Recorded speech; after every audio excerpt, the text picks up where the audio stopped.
This collect was written for the very first book of Common Prayer in 1549. It was originally used at about the same time of year, right before Lent, and was paired specifically with the epistle of the day, as it was then, which was 1 Corinthians chapter 13, Paul's letter on love. We just had this reading at the end of January, and I think you can easily see why they went together so well. But now that we use the Revised Common Lectionary, the readings have shifted around a little bit, and this collect is now paired with the gospel for this day. And it may not strike you as much as it would with the Corinthians reading, which is all about love. But this time it points to using that love to do something we may not want to do. Love our enemies. Today we hear this from Luke in the continuation of Jesus' Sermon on the Plain. In year A, we hear it from Matthew in the Sermon on the Mount, where Jesus is teaching his disciples. Last week, we heard Luke's version of the Beatitudes, which are similar to Matthew's, but Luke adds the woes in there. Blessed are these, but woe are these. He gives it symmetry, as Ryan preached about last week.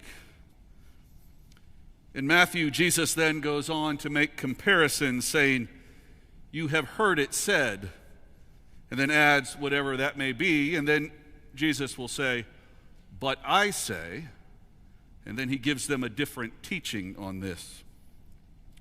One of these that Matthew uses is this: "You have heard it said, an eye for an eye and a tooth for a tooth. But I say, do not resist an evildoer." And he goes on to share a similar story to what Luke shares today. Jesus is talking about the laws of retaliation found in Exodus, Leviticus, and Deuteronomy. Jesus is saying we should not retaliate, but love. In Luke, Jesus is more direct. "I say to you that listen, love your enemies. Do good to those who hate you. Bless those who curse you. Pray for those who abuse you." Don't retaliate, love. Don't trade a bad act with another bad act. Do something good, love. Don't curse those who curse you, bless them. You may recognize some of the language that I use when I do my blessing sometimes at the end of the service, where I'll say, "Render to no one evil for evil." Return evil with love. But that's hard, isn't it? It is so much easier to just return the favor. It is much harder to love, and that's exactly Jesus' point. And I know some of you, and I've felt this way too sometimes, might think that it feels good to get back at somebody. And maybe at a certain level, when it's something minor that doesn't really cause harm to anyone. But where does it stop? And where do you draw the line? It simply becomes pointless and senseless, especially when people get hurt. Without love, whatever we do is worth nothing, the collect says. Make it worth something by responding out of love, not hate. By responding with love, not evil. This is exactly what we see in the story of Joseph and his brothers today.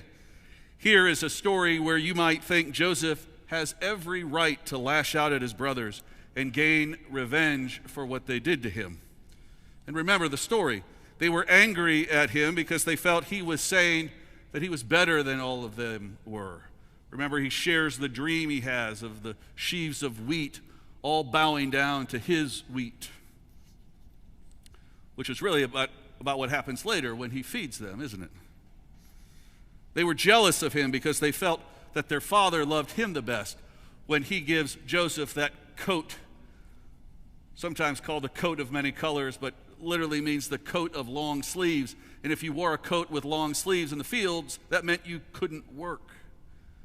because the sleeves got in the way, so it favors him in a way, so they're jealous.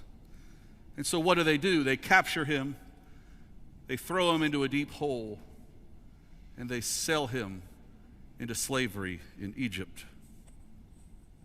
Then they lie to their father about what happened to him and say he was killed by a wild beast. Now, years later, Joseph has the chance to confront them, to get even. And what does he do? He loves them. Now, I'm not going to say he didn't have a little fun with them before he told them who he was. Of course he did. But in a nice way. He gives them their money back that they brought to buy food to get through the famine. He doesn't harm them. He loves them. He cares for them. He saves them from the famine. And ultimately, he moves them all down to be with him so that he can take care of them. The brothers are amazed, as is their father Jacob, when they find out, because they can't believe it's him. Joseph loves them, and he reassures them that they did nothing wrong. But it was God who brought him to Egypt so that he could save them and care for them. He does not return evil for evil, but gives love. Love is active. It takes doing. To love something or someone takes action on our part because we give a piece of who we are to make them know they are worth it. To love means we show others they are worth it, even if they don't necessarily deserve it. Joseph shows love. He does something. Jesus shows love too by dying on a cross for those who certainly didn't seem like they deserved it. But he does it because he loves that much. But more on that in a minute. Jesus tells us, love your enemies, do good, bless, pray for them. And then he says something that I think gets misinterpreted all too often. He says, if anyone strikes you on the cheek, offer the other one also. If they take your coat, give them your shirt. In Matthew's version, he adds, if they make you walk a mile, walk two. I think too many people think of this as being passive, as saying, don't do anything. People might hear a story about how something bad is happening to someone, and they'll say, well, just turn the other cheek, suggesting you just walk away and don't do anything. It is not about being passive. It is about standing up to injustices. It is precisely about taking action, not in an evil way, but in a way to show the error of their ways. It is about standing up for yourself against your oppressor. The people in Luke's time and Matthew's time would have understood what Jesus was saying because they understood the laws at the time. When somebody in a superior position to you would strike you, they were only allowed to strike you with the back of their hand.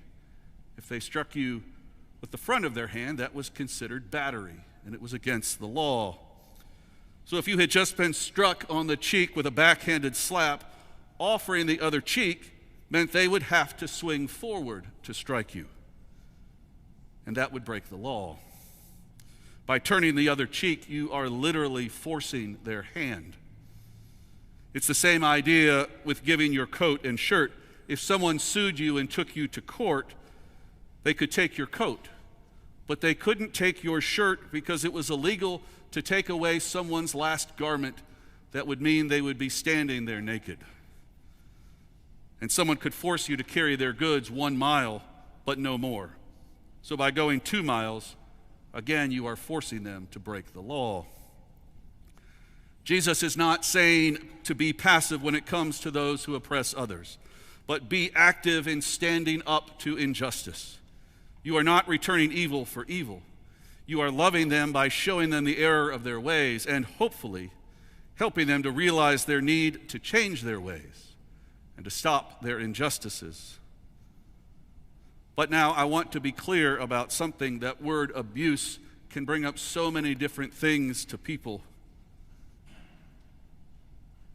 There are definitely actions and abuses that are criminal, and go way beyond what Jesus is talking about here. And they do need to be dealt with in the appropriate way. That's not what is going on here. I understand that, and I don't want anyone to think I'm trying to make light of that or be insensitive to that. Here, Jesus is teaching about love. Love one another. Be kind to one another. Do to others what you would have them do to you. If we all did this, there wouldn't be a need to stand up to injustices.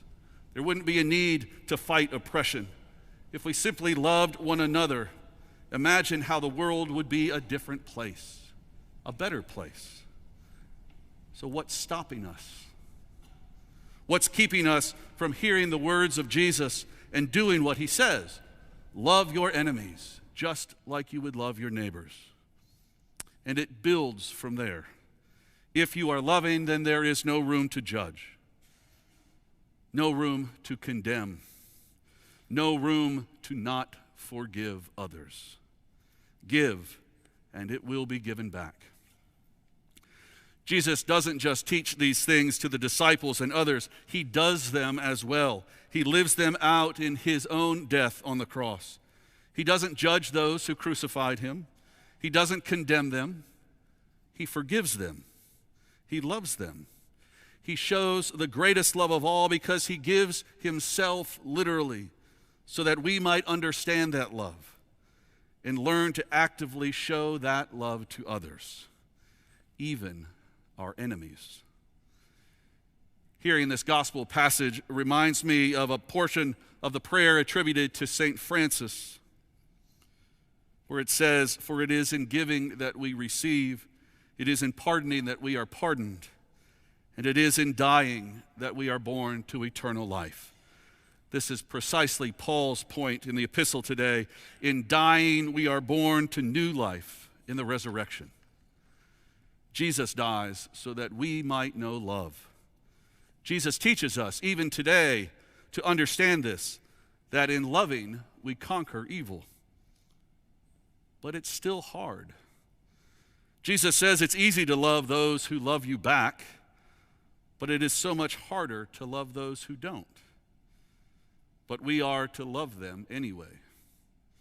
He says it's easy to give when you think you will get something in return, but harder to give when you know you will get nothing in return. Give anyway. What you'll find is that the more you give, the more you will be given. And the more you love, the more you will be loved in return. That's not why you do it, but I believe it is what happens. And there are many evils in the world today, many injustices that need to be stopped. But how? Well, we start by showing love.